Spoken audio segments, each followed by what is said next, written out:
So, 2024, what the heck happened? Hey everyone, Mark from The Spark, welcome back to another video. Now, this video isn't going to be a usual video. I'm not going to chat about tech particularly that much. It's more of a cathartic look back, if you like, at 2024 from a personal and content creation standpoint. So if that isn't something that interests you, you are more than welcome. Please tap off, wait for the next video when I review a product or something like that, and I'll see you then. And Happy New Year to you. But if that does interest you and you just maybe a little bit nosy and you want to know what happened, then stick with us and we'll go through 2024 month by month, and then I'll share some of my hopes and aspirations and dreams for 2025. So before I begin this 2024 rewind, I should state that if any family or friends are watching this, or if you've been following my journey for a while, please understand and remember that my memory is woeful. So I'm relying on YouTube videos, social media posts, and even my Substack articles to help me jog my memory. So with that in mind, I do ask you for your forgiveness if some details and dates are 100% accurate. But overall, I do believe that the content in this rewind is generally in the right ballpark. All right, let's begin. After a reasonably successful 2023, I was excited to see what I could accomplish with my YouTube channel in 2024. And just before Christmas in 2023, I'd hit that magical 1,000 subscribers, and I felt that the world was my proverbial oyster. However, January did bring some unforeseen challenges. My youngest son, struggling with his mental health, reached, well, an emotionally horrifying breaking point. And this whole alarming situation forced my wife and I to reconsider our approach to his education. And ultimately, we decided to pursue homeschooling and professional counselling to help him address some of his anxieties. Although I could elaborate further, I don't feel a few sentences adequately covers and conveys the anguish and despair that my family experienced at the beginning of January. And I also feel it's not necessarily my place to share more about his story. These decisions, while necessary, did come with some financial burdens, but prioritizing my son's health and well-being was and is non-negotiable. Now, I'd also naively thought that I was immune to seasonal ailments, but a cold caught up with me in the weeks leading up to Christmas, and just as I was beginning to recover, a severe chest infection left me feeling debilitated throughout January and indeed into February. And that abruptly halted any kind of plans and ambitions I had for the beginning of the year. And together with those other struggles happening at the time, my optimism did take quite a blow. But despite these challenges, I still recorded some YouTube videos, but I paused writing over at my Substack for a month. In February, it seemed there might be a possibility of returning to a, albeit new, normality. After some reasonably successful videos in January, and even my Substack attracting a few paid supporter, thank you my friends for doing that, a more positive note was slowly creeping back in. I even wrote an article on my Substack declaring a goal of having 1,000 true believers, that's passionate paying supporters, by the end of 2024. Unfortunately, that highly optimistic plan hasn't panned out, not by a long shot. Anyway, I think I probably dove into writing and making videos and dreaming that big as a way to escape, even just for a short while, from the pain of what happened in January. I maintained that Substack newsletter 3 times a week. I was doing like a review newsletter, a news style publication, and a kind of blog-ish article as well. Meanwhile, my wife continued her midwifery studies after taking some time off to help organise this new family routine that we've now got. And at this point, I want to say I'm incredibly grateful to my in-laws for assisting with my youngest boy's homeschooling. My father-in-law, Pete, he's been a teacher for most of his working life, and he began helping him with maths, which I'm terrible at. And at the same time, my mother-in-law, Patricia, whom I believe has quite a few academic degrees, took on English. And I've got to say, we are truly blessed to have this ongoing support now and into 2025. And I probably don't express my gratitude enough to Pete and Patricia for all they do. So Pete and Pat, if you're watching this, please receive my gratitude afresh. Okay, in March, things continued much as the same as before. My YouTube subscriber count kept growing. I was probably averaging around 25 to 30 new subscribers per week, which is pretty much double my rate that I'd seen previously. Substack had seen that slow growth with a few new subscribers. Looking back at my Substack articles from March, I realised that I'd written some quite introspective pieces, which probably isn't surprising given the challenging start to the year. In April, I saw a steady increase in followers and viewers on my social media channels. And this month, I also decided to test my online audience interest, that's you guys, in iPad videos as another potential focus for my content. See, after pretty much extensively discussing Kindle and e-ink devices, I thought it was time to explore fresh topics because I needed a change, if only for my own sanity. There's only so much you can say about the same kind of device.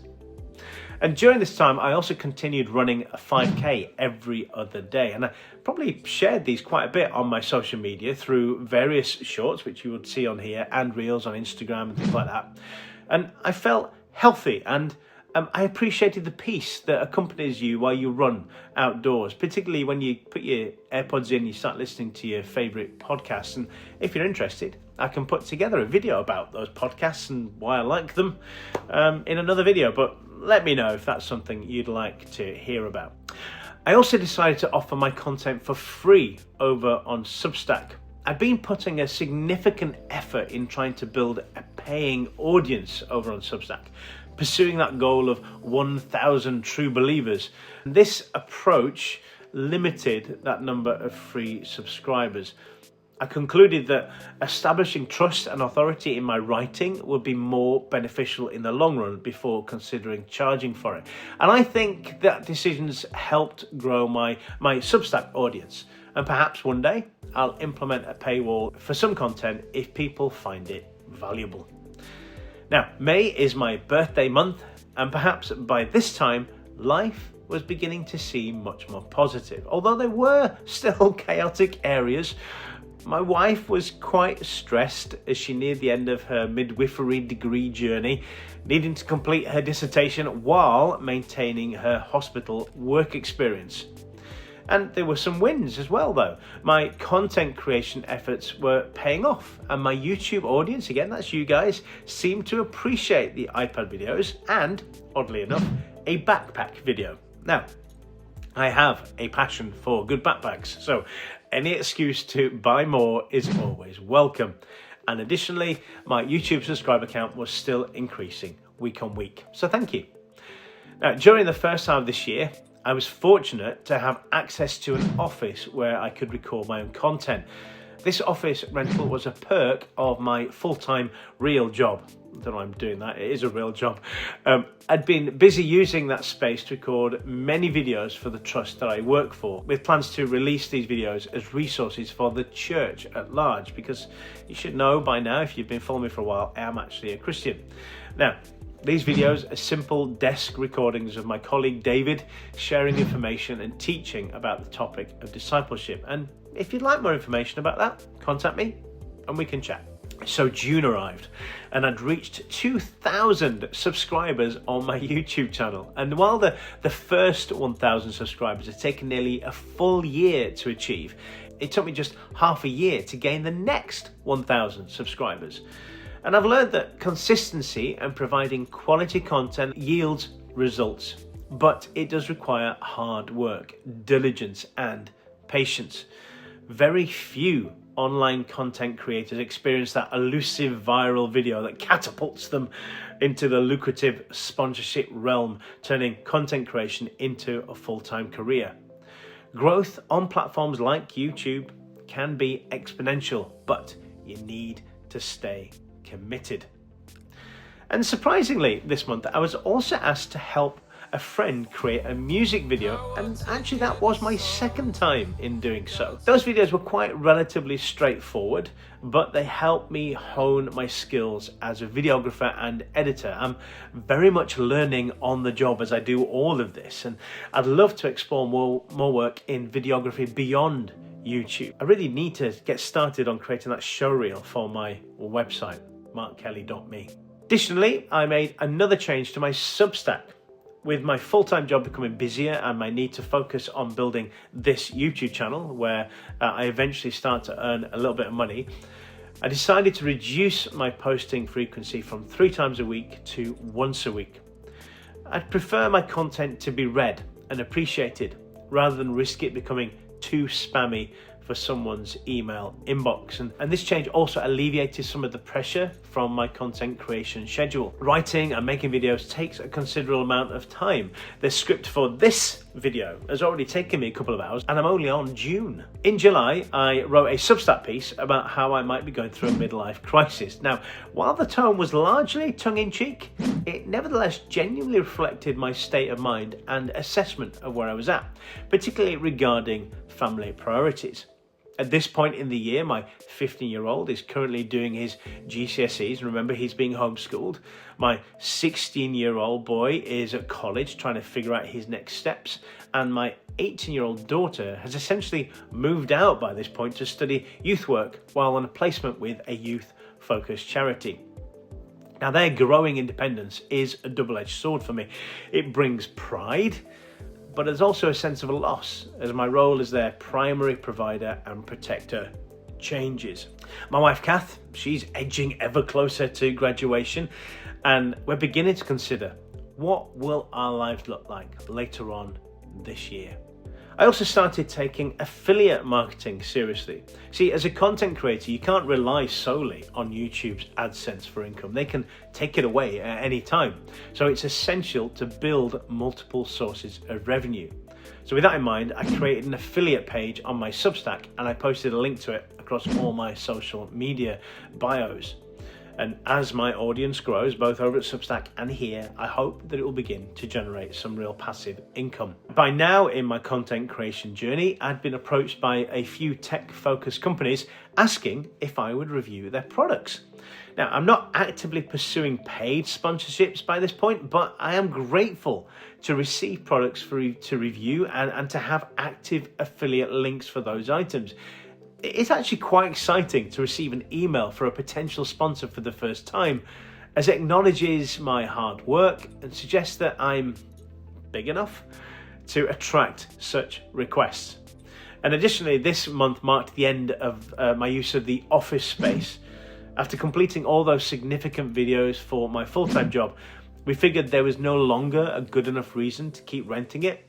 And at the moment, well, I simply can't afford a recording studio or office of my own. That's why I am back here. Now, in August, I hit 500,000 views on my YouTube channel. That's overall.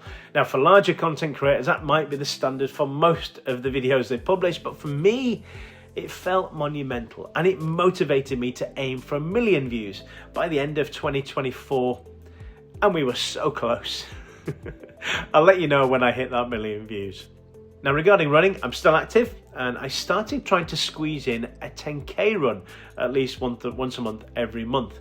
My time for 5k and 10k runs wasn't the primary concern, but I am proud that I managed to get my 5k time down to nearly 30 minutes, which I think is pretty good for a nearly 50-year-old. We didn't have a family holiday this year, unfortunately. Our finances were stretched, which made it challenging. But the main reason was that Kathy was doing work experience throughout the whole of August, so our holiday plans just didn't align. But I'm hoping we'll make up for that in 2025. I'd set myself a goal of reaching 3,000 subscribers by the end of September, and I successfully achieved that milestone. Again, thank you. And so with this success, I established a new target of hitting 4,000 subscribers by Christmas. Did I achieve it? Well, listen on and you'll soon find out. My wife had completed all her requirements for her midwifery course, including submitting her dissertation. So now we were just waiting to see what her final grade would be. Now, I'm sad to say that I only posted 3 Substack articles in October because unfortunately you tend to go where the money is, and YouTube is paying the bigger bucks. Now, hear me right here.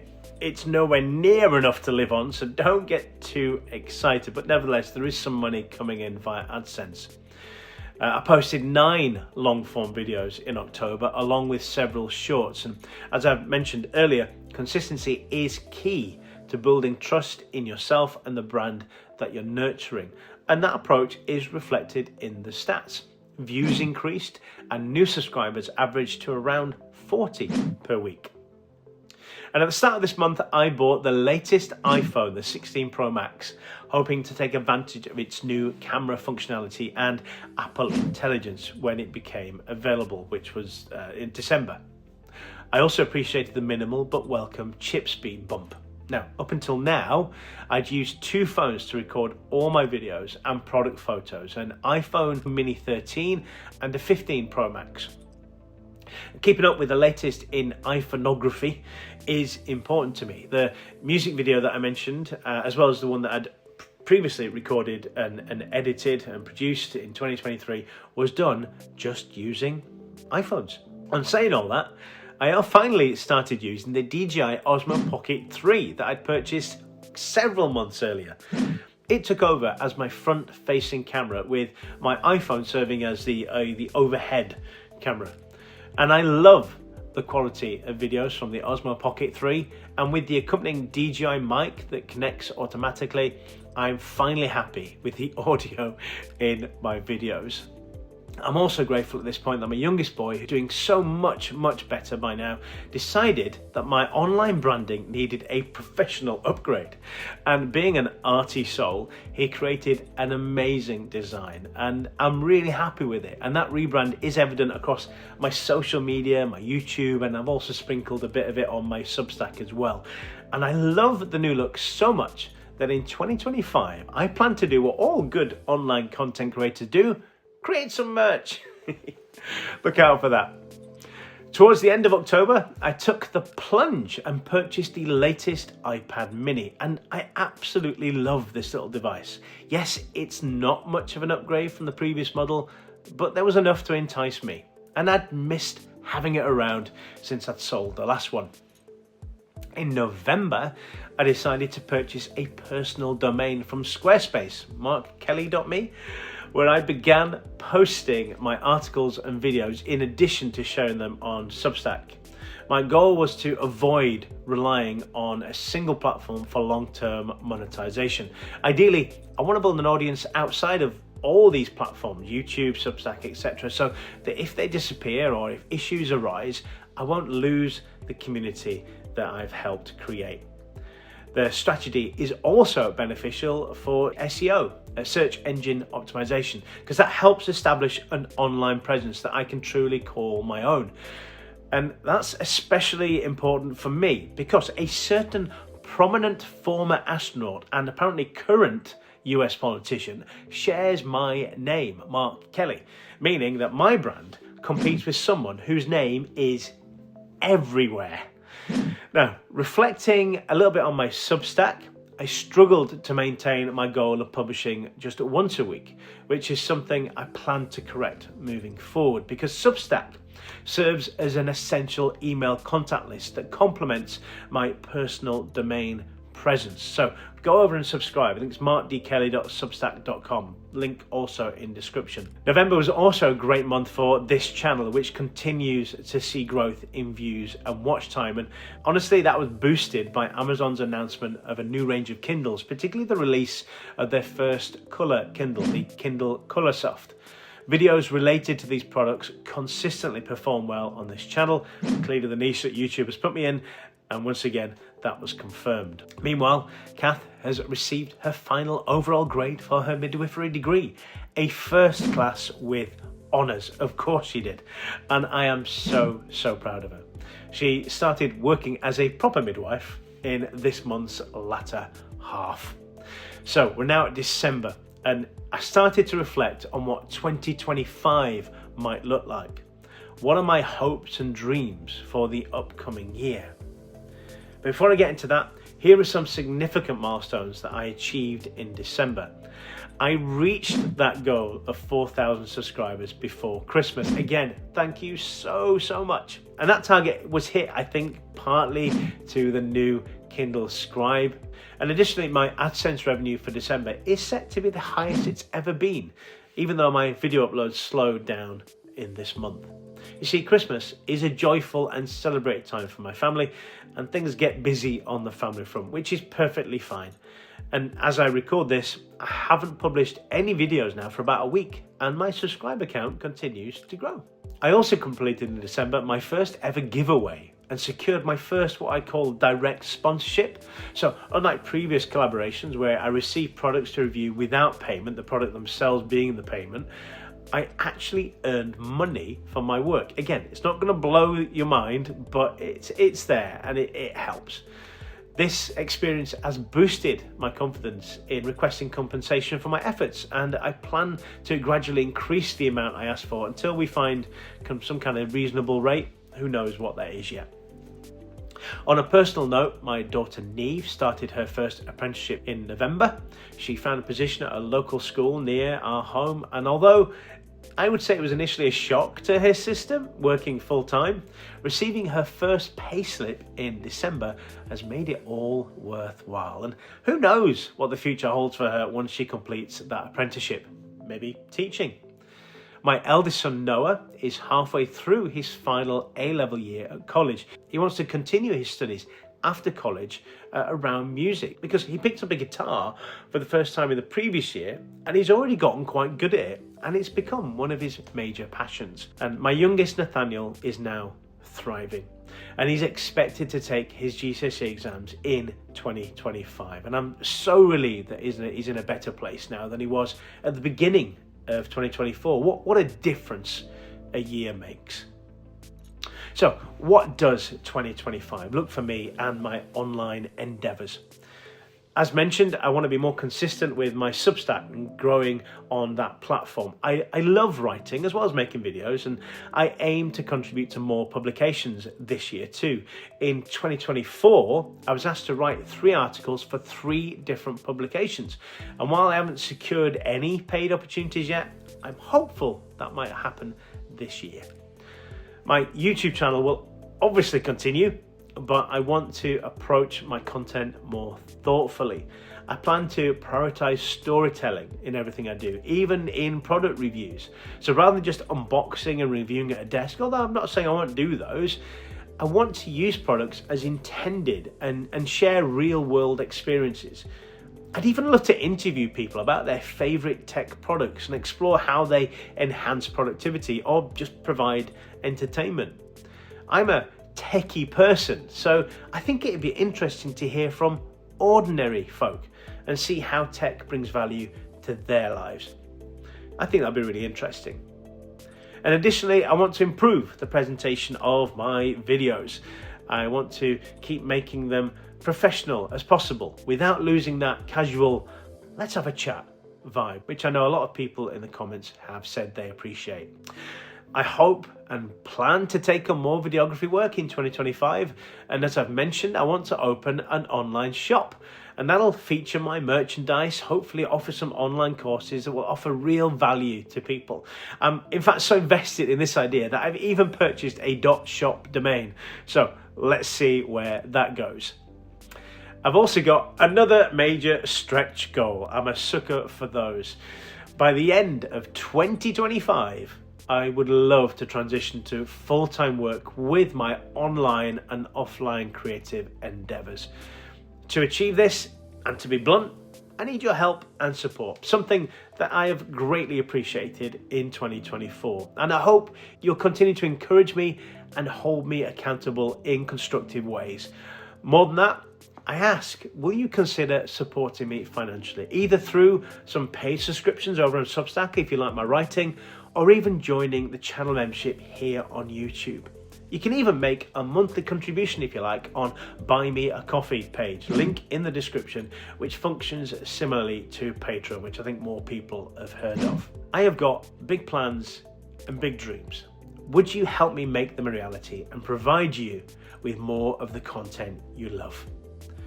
This coming year, no matter what challenges might come my way, I'm going to keep pushing forward, focusing on the positives. As the Monty Python gang wisely sang, always look on the bright side of life. Here's to a fantastic 2025.